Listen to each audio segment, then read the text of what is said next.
today's video, guys, I'm going to show you how to propagate in 2 easy ways our syngonium, or what we call arrowhead plant. So let's start!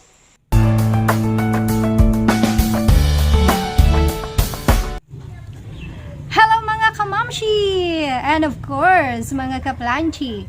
Ito na naman ang inyong Ate Lynn mula sa garden ni Nanay Lori. Okay, so for today's video, guys, ay ituturo ko sa inyo kung paano tayo mag-propagate ng ating syngonium, or what we call the arrowhead plant. So kung hindi ka pa nakapag-subscribe sa aking channel, please do not forget to click the subscribe button and the notification bell para po makafollow ka sa susunod kong video. And of course, pa-share na rin mga mamshi and mga kaplanchi. Okay, so let's start now. The first step is kailangan natin gumamit ng ating gloves. Yan. For precautionary measures or safety measures. Lalo na kapag may sugat. Ako kasi, guys, may sugat ako, kaya gagamit ako ng gloves at maghahawak kasi tayo ng soil. Ayan, para po hindi ma-infect. That is safety measures. Okay, so next, guys, is alright, iayos ko lang ito. Ayan, let's prepare for our soil. Ayan, naka-ready na po ang ating garden soil.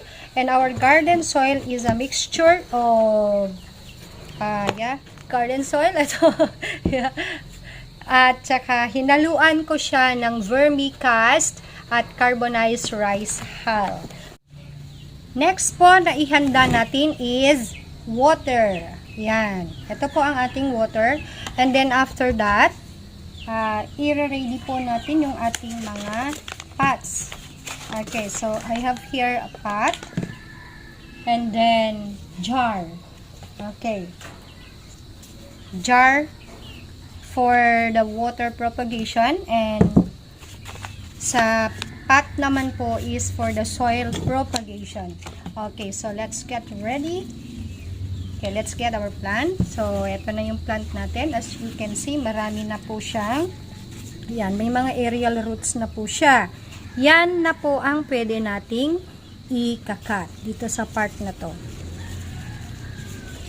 Ito, guys. Anyway, alam nyo po, ang syngonium, madali lang po silang buhayin. So, no worries po na mamamatay ang inyong ipopropagate. So, now, let's cut this part. Yung may root po siya.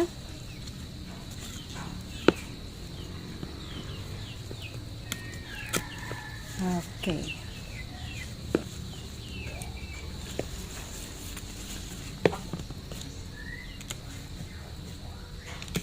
Okay, so ayan. Ayan na po siya. Ito yung kinat na natin. And then, I have here a cutting na para din po sa water propagation. Ito, yung batik. Ito po, ordinaryong batik. Ito, ordinaryong batik. Ito po yung batik na original, o kaya sinasabi nilang rare, I think, rare or semi-rare. Ayan, so, let's get ready, mga kamamshi. Watch kayo. Okay, first thing is,